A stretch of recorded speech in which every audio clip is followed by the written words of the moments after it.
sparkly. I'm bubbly. And together, we're Minnaragua. The fresh, sparkling water for those who are bubbling over with life. And crave new experiences. Are you thirsty for adventure, more laughs, and more excitement? With Minnaragua in hand, it's easy to live life with sparkle. Just look for the glass bottles with tiny bubbles wrapped in blue. And you'll taste and feel the difference of Minnaragua sparkling water. Minnaragua, get your fizz. This is the men's room. Get it, man, and get with the countdown. Shake this square world and blast off the Kicksville.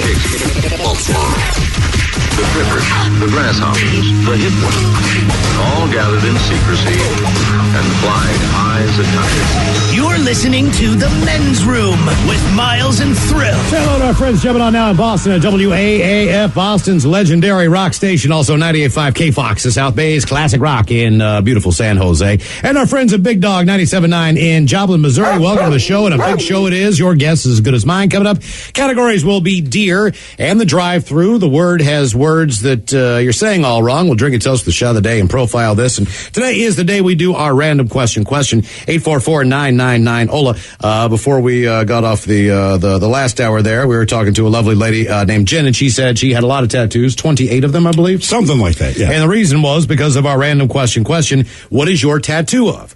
And as we're in the celebrity category, I don't know who this guy is. Maybe you know, Wobbin. It's a guy named Kane Brown. Kane Brown. We were talking about Pete Davidson and Ariana Grande. He's a country singer. He's like the latest thing. Okay, they got matching tattoos or tattoos of each other's names. Yeah, then or it's whatever. over. Right. He and his fiancee, Caitlin J., they got married at a farm near, any guesses? Nashville. Oh, you know what? Wow. Great guess, Steve. Nashville. There were 200 guests in a bouncy house. And instead of writing out vows, they exchanged letters to each other earlier in the day. And speaking of permanent, he's already showing off a tattoo of her name that he got on the side of his hand. It's written in cursive, and the bottom of the Y is curving into an infinity symbol. And she got the same one of his name.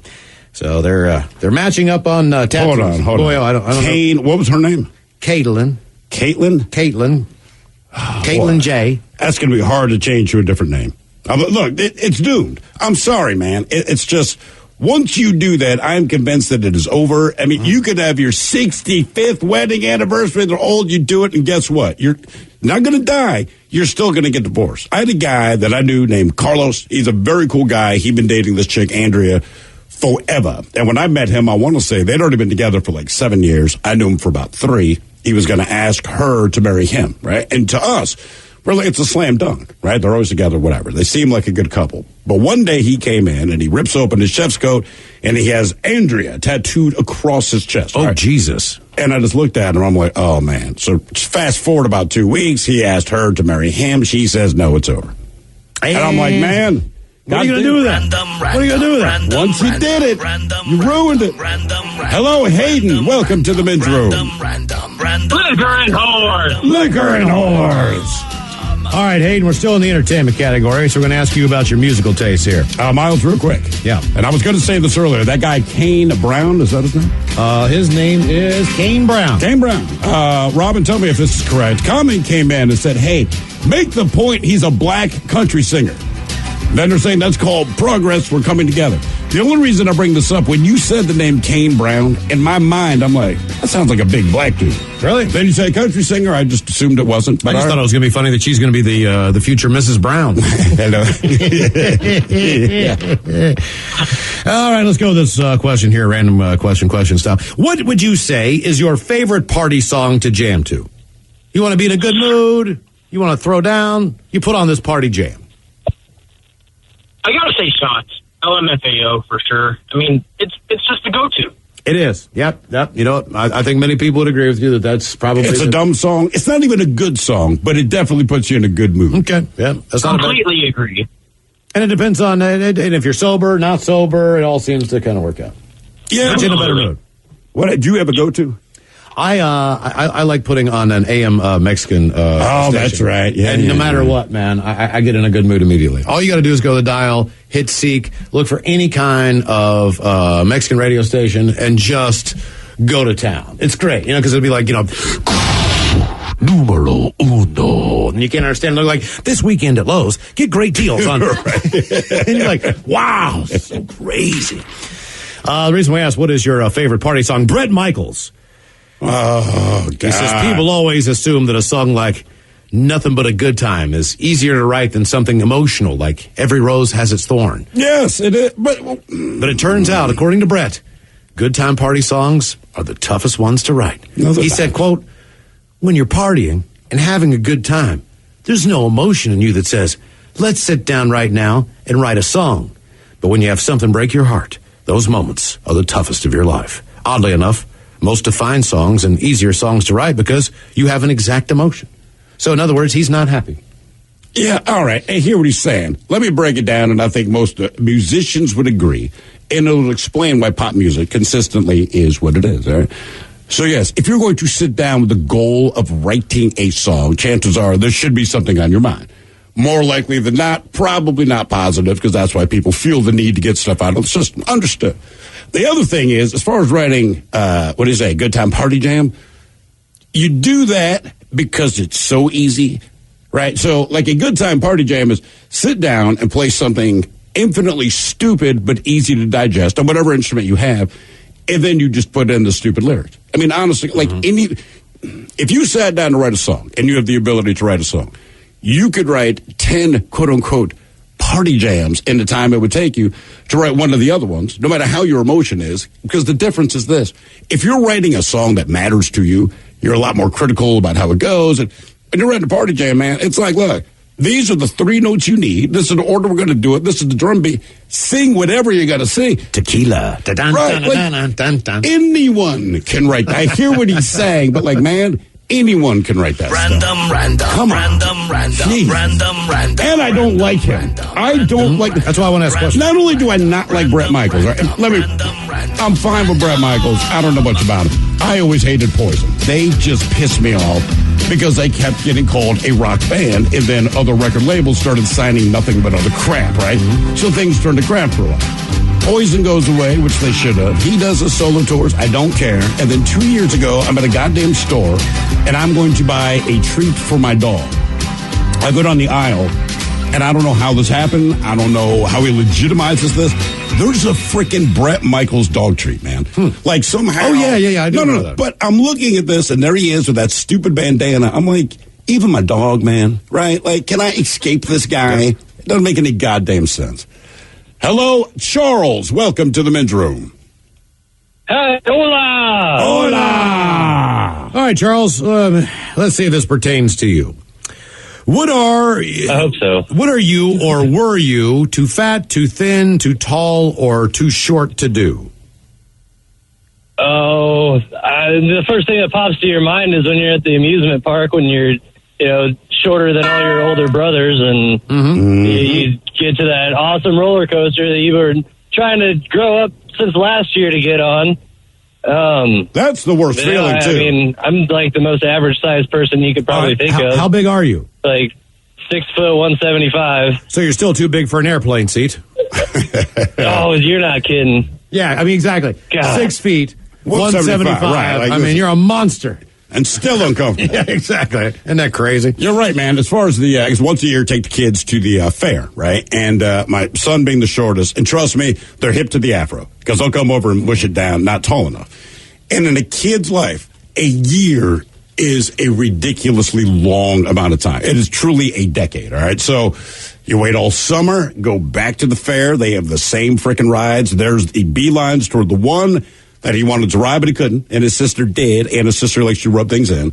He goes darting over there, man, still too short. This year he's too short, too. Oh, he was, man, to say this kid was crushed, like, you feel bad for your kid, like they hurt themselves or they get bad news. Like this, it broke my heart, man. Well, it's just a matter of, I'm slipping out of there. Well, I mean, listen, I get that. But you know how kids are, man. They want to do anything and you say, hey, man, you can't do this. I promise I won't. Like, they have the best of intentions. And it's like, look, man, if you get on this ride, when it swings around, you're going to fly out and you're going to crash in that house over there and you're going to die. And no, I won't. I'll hold that extra tight. Nothing you can do. So now he has to wait another year. I was with some friends and family, and we were at a sporting event, and we live downtown. We walk around a lot, and I think that a lot of people just aren't able to walk. You know, there comes a point where some people, I have friends and family who come and visit me, perfectly healthy, 45-year-old buddy of mine, and he won't walk 3 frickin' blocks, right? It's just the way he is. But so one of these people's significant others was of larger size, and just couldn't make it. I mean, basically just couldn't make it. How far could you get before? And not only that, but we weren't in an area that was close to a major street. We're still kind of in the parking lots area of this thing. We had a long way to go. Do a parking lot, we had a long way to go to get out of this. We had a long way to go just to get to a road, to even get to cab to call. And so there was one of those bikes, one of those guys on one of those carriage bikes, and they go by. And there's 2 seats in there. So they get in that bike. And I mean, you can just see the look on this guy's face. Did you outwalk it? When they get in the back, because he's really like, he gets out, he circles around, he looks at his bike, he makes sure his bike can do this. Can handle Can do this, yeah, physically. He How heavy is this person? There's a lot plus, probably 4. Wow. Okay. And Damn. it's leaning, and I thought, oh God. It was leaning. Oh yeah. Yeah. Oh yeah. Yeah, and I thought, oh man, I hope he was he's like, I got this. This isn't going to be a hard time. I got this. And he stood up to put all his weight down to get the thing moving. And it took like about 4 seconds for the front pedal to get all the way. And then he was like, then the next one, and then the next one. And then the next one, it was like somebody like climbing up a huge mountain, and then he starts to get this thing rolling, and I was like, yeah!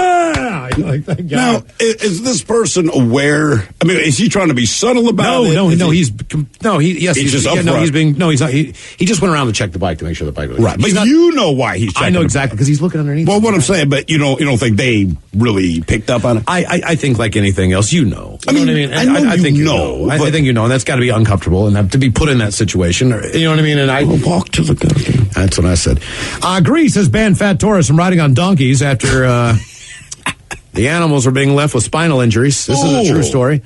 The move comes after images emerged of donkeys climbing the narrow steps of the Greek islands of Santorini, holding obese holidaymakers. Lawmakers in Greece have since pledged to do more to help the animals. The country's Ministry of Rural Development and Food has published a new set of regulations regarding donkeys' well-being after receiving multiple complaints following the media coverage. These state donkeys giving tourist rides in Santorini should not carry any loads heavier than 100 kilograms or 1/5 of their weight. 100 kilograms. It's about 220, 240 pounds. All right, I can ride a donkey. I can ride the donkey. It follows animal activists on the island claiming the donkeys were being forced to carry ever-herring loads while they worked their long hours 7 days a week without shelter, rest, and water. So there you go. Owners of the walking donkeys should ensure that the animal's level of health is high.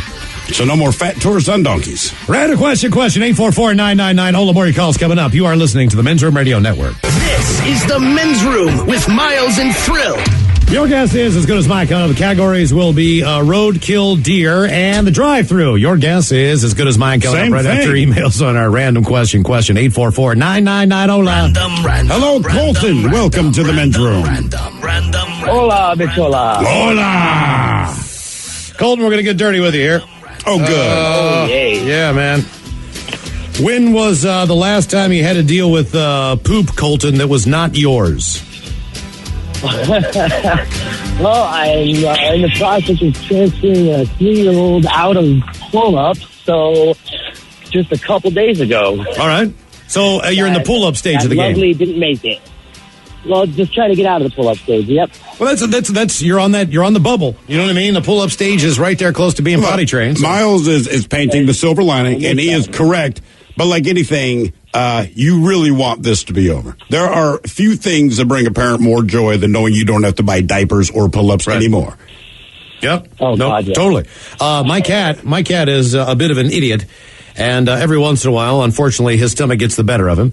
And I've tried different types of food and dry food and wet food and all the different foods. But when he goes to the bathroom, he ends up stepping in what he makes.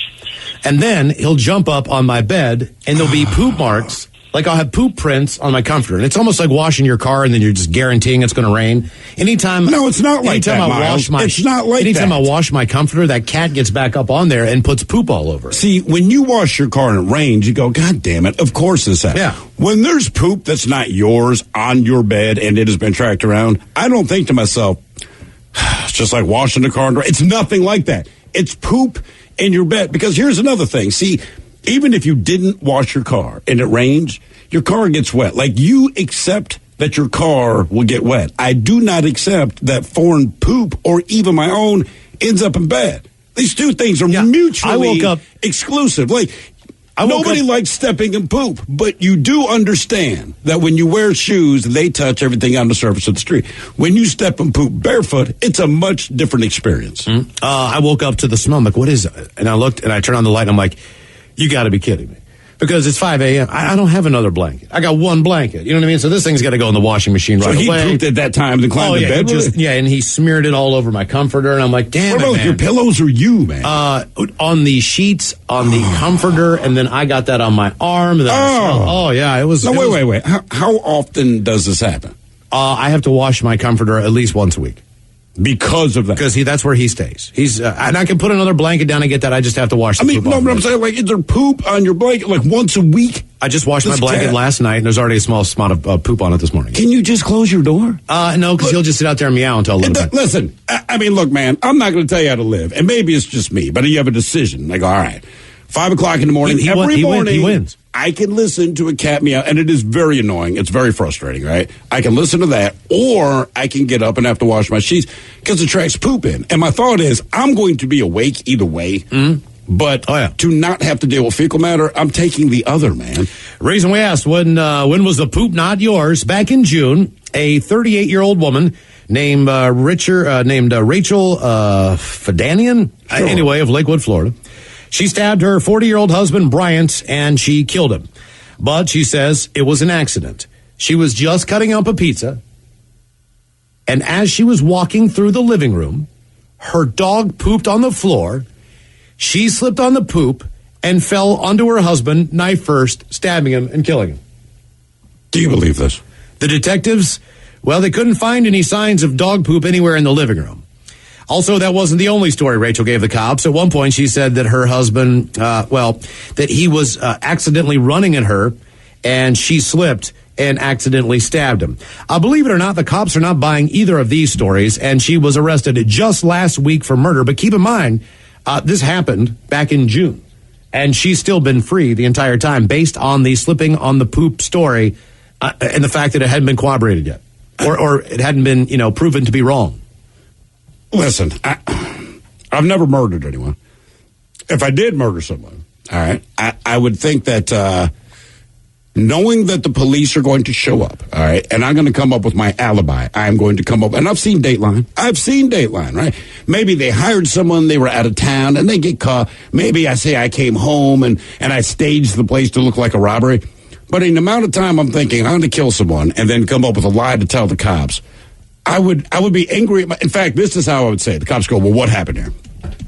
Honest to God, I was cutting up pizza. I was walking it into the living room. I slipped on dog poop and accidentally stabbed him. And immediately I would end that with, because I'd realize that's the word. Like, you had time to think of this. Time out. You don't own a pizza cutter? You don't own a pizza cutter? I mean, am I crazy because I have a pizza cutter? Is that unusual? I have two pizza cutters. Some people don't have pizza cutters. I thought that was a standard thing that most people, like a spatula. But even if you don't walk into, typically, if I'm delivering you the food, I don't walk in also with the knife. Like, I leave the knife in the kitchen. It's like she's cutting the pizza with a knife. Robin, do you have a pizza cutter in your home? Tell me you got a pizza cutter. I do, but I also have a pizza stone because I respect the pizza. Mike Hawk, I know you probably... Oh, you have a pizza cutter? See, that's what I'm saying. Don't most people have a pizza cutter? At least got the round pizza cutter. Yeah, I mean, most people have a pizza cutter. I just can't believe you had this much time to come up with some alibi to tell the police and what you came up with. And keep in mind, it doesn't matter the detective, because I would say... This is BS. Miles would say, ma'am, I don't believe you because how do you not own a pizza cutter? Either way, you're lying, right? And not only that, but if you ever go to one of those restaurants and they give you scissors to cut the pizza, I hate that. Leave. Walk up and leave. Like, dude, this pizza's going to suck and I'm going to pay too much money for it. I am out. This is my belief in those places. First of all, their version of mozzarella cheese is fresh mozzarella, which, while delicious, it's delicious in certain instances, not on the pizza. Nope. Second of all, they call it artisan pizza because it is not round. And the only reason it's not round is because they can't hire anyone who's smart enough to press down a piece of goddamn dough and make a round pizza. No one who knows how to make pizza, it's like when we tried to poop in our pants. If you don't know, we wore adult diapers for a whole show to see if you could poop in your pants. Or pee. And even just pee. Someone had said that psychologically you can't bring yourself to do it, even though you know your clothes will be fine. It's just as an adult, right? You've been trained not to, right? So we tried, nothing happened. Okay, so I feel like it's the same thing with pizza. If you know how to make pizza, you would not be comfortable just putting out these weird shaped pie. Like naturally, you just want to make a round pizza. That's it. I hate those Random. Hello, Keaton. Welcome to the men's room. Hola. Miles, real quick. Now, I cut my pizza with scissors. I don't own a pizza cutter. It's here they come. God. Here they come. Buy a pizza cutter. Who the hell has a pizza cutter? Use a knife. I'm a multitasker. Get a pizza cutter. I'm telling you. It's a game changer. All right, let's go with this one there, Keaton. You live by yourself? You got a girlfriend, wife? What you do? I'm actually with my parents right now in process of moving out. Okay. All right, this is a perfect question then. Where do you go to get away? Where do you go to hide out from either your parents to get some quiet? If you have a garage in the back of the house, is there a place where you can go to a bar for a few hours or anything like that where you go like, you know what, if I need to just get away for a little while, I can go there? Oh, yep. I'm heading down to the tavern about 8 minutes away. Okay. And that's your spot? Oh, yep, that's my spot. Okay. And what do you normally start out with when you go there? I'd like to have just a good old Coors Original. That's a great beer. And, yeah, that's what I go with. Now, how long do you stay there when you just need to get away? Oh, I guess it depends on who walks in, but it could be anywhere from a couple hours to 4 or 5. Okay, let me ask you a question. I dig that. Depending on who calls you, do you step outside to answer the phone call based on the fact that you don't want the people who are calling to knowing where you are and that you're hiding away in a bar? No, I mean, I guess to the beer garden, but no, I don't care. All right. Okay. All right. The reason we ask, where do you go to get away? According to a new survey, the average man spends a total of 7 hours a year hiding in the bathroom. Mm-hmm. The main reasons are, number one, for some quiet time. Number two, to get away from their partner nagging them. 3, to get a break from the kids nagging them, which doesn't always work, even with the door closed and the lock. To avoid chores and to use the phone. Survey also found that about 10% of the bathroom trips at home are interrupted by someone barging in or banging on the door or talking through the door. Unfortunately, the survey did not ask how often women or where they hide out or what they do, but it was just don't want to know, don't care. It's fine with me. I will say, as far as getting away from the kids, I will try to hide in the bathroom. That's the only other reason I go to the bathroom, other than your business. And within 2 minutes, Dad, are you in the bathroom? And you just want to say, yeah. And even when you say, I'll be out in a minute, this is what I discovered with kids. You say, I'll be out in a minute. Now, when you say that to an adult, they leave the room.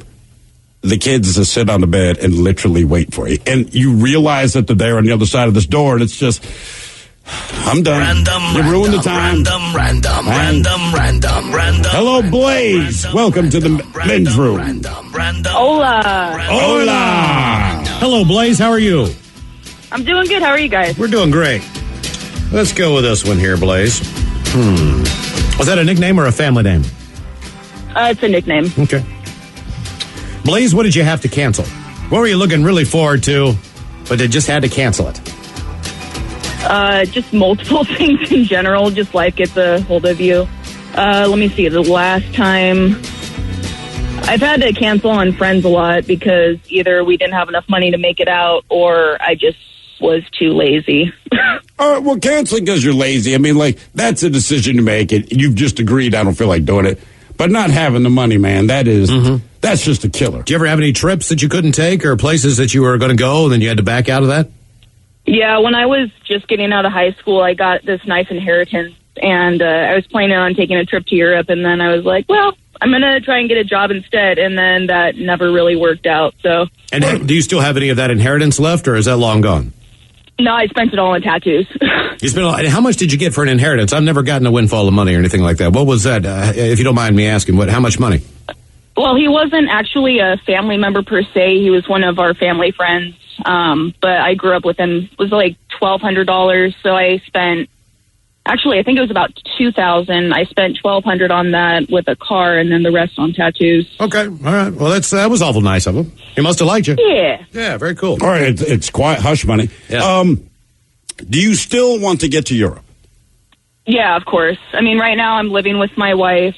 And we have multiple animals, and we're renting, so it's a little bit hard to be able to get away right now. Wait. How many animals is multiple animals? Are you like... 5 cats. Ah, jeez.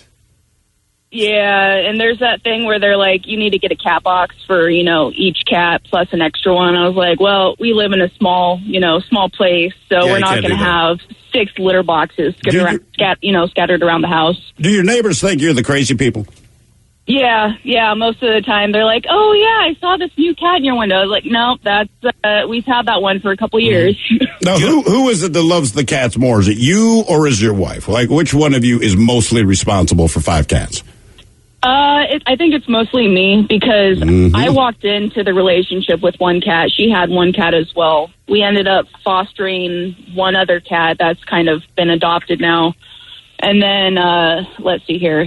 And now we're kind of hosting her mom's cat. And then last year we got our own little kitten for ourselves. So yeah, I'm definitely the antagonizer. I also used to volunteer at the animal shelter. See, let this be a lesson to people. Where do you think mine came People from? that volunteered to animal shelter, if you get in a relationship with them, you're going to have a menagerie. Look, we have this great group that comes and we work with them at the radio station, and they're the Motley Zoo down in Tacoma. And they do a lot of rescue work, and they do a hell of a lot of good. Problem is, they bring these puppies and these kittens to the back of Pain in the Grass, and you just sit back there and you're like, oh, the little puppy! And you just hold it for like 3 hours, and all you want to do is like stick him under your coat and take him home.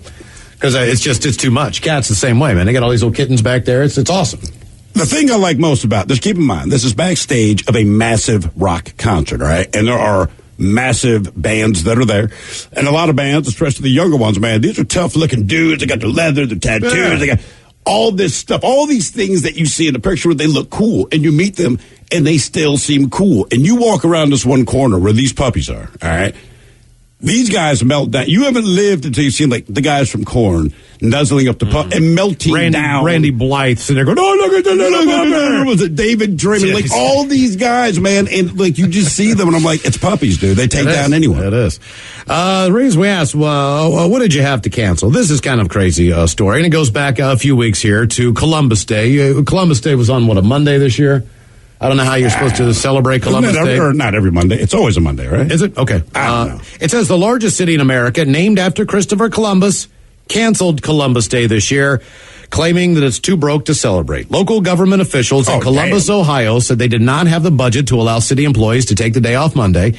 But organizers of the Columbus Italian Festival think they just wanted to be politically correct in the wake of last year's national push to abolish the long-standing holiday. So traditionally, as far as Columbus goes, Columbus is Italian, so in a lot of towns, especially Columbus, Ohio, they celebrate Columbus Day as more of an Italian heritage day. Well, sure. But the quotes on this story are tremendous. Here, let's just continue.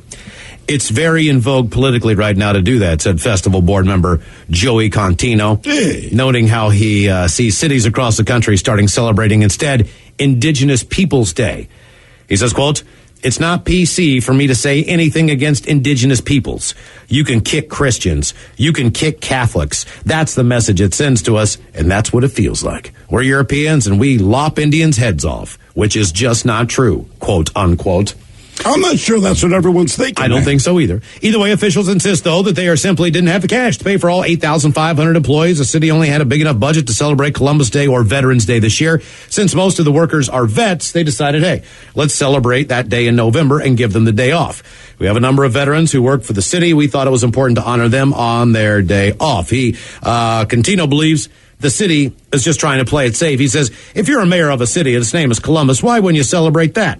Use it to unite everybody. Use this day to celebrate the entire culture, celebrate Italians, Indigenous, everyone. Supporters of the Indigenous Peoples Day movement praised the city's decision. The past is the past, according to Native American Indian Center of Central Ohio Director Tyrone Smith. It may not be pretty. But we cannot hold what happened back then against today's society. Yeah, we ain't mad at Paleface no more, man. Again, the director of the Native American Indian Center of Central Ohio's name is Tyrone Smith. Tyrone Smith. That kind of caught me off. Why does it sound like an Ohio State running back? I'm just throwing it out there. So wait a minute, what did they canceled it because they couldn't pay anybody to take the day off, and they couldn't also pay for the festival, all of the security that was necessary, the streets that needed to be closed off, the permits for the all the different things. So basically, they made it a wash. What I mean, like if every city celebrated what their name is, like think about places like Beaver Lake, Pennsylvania. One day a year, like, yeah, I'm going, man, right? I mean, Intercourse, Pennsylvania, I'm there. Celebrate your name, hell yeah. Yeah, man. More of the random question coming up, 844-999. Ola, you are listening to the Men's Room Radio Network.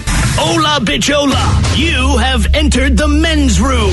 Another round of profile is coming up, and yes, we will drink and toast with a shot of the day. In the meantime, more of the random question. 844-999 Ola. Random. Hello, Tommy. Welcome to the men's room.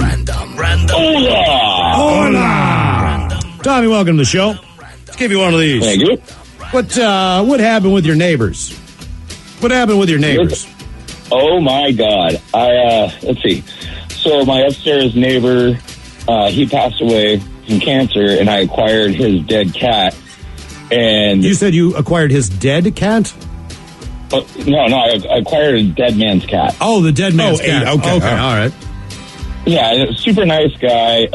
Made weed brownies for everyone, just chilled. And now I have his cat, and it wakes up with his butt in my face every morning crying. How does he? Do you think he still wants to go upstairs and see his dad, or what do you think?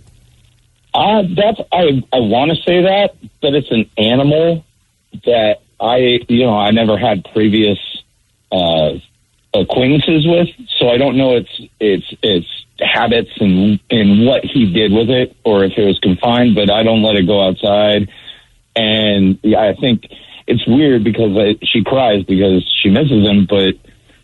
I just had to take care of it. How long? Well, that's good. How long have you had the cat? 4 months now. I think things will settle down eventually. Yeah, that's kind of early on. How did you end up with the cat? Like, how does someone die? And like you said, you don't have previous cat or pet experience, and now suddenly you end up with a cat. So his good friend that actually lived above me, because I live in a house like the 5-unit kind of thing. He's trying to get all this stuff off. To sell or, pay for the funeral or whatever. So I was like, I'll take the cat out of sympathy.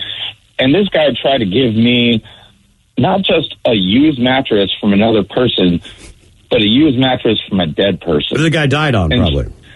So I was like, I'll take the cat, but the mattress stays. Like, there's certain things that you don't. There's certain things that you don't really should ever buy used. I think a mattress is one of those things, universally speaking, no matter what the situation is.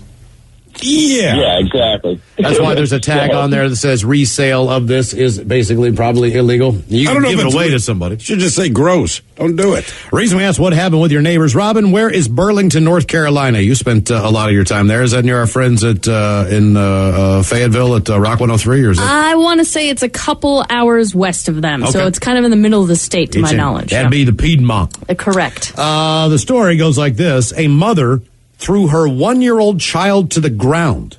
A mother threw her 1-year-old child to the ground after her neighbor refused her a beer. Kaisha Willis of Burlington faces charges of assault on a child under the age of 12, simple assault, and resistive arrest.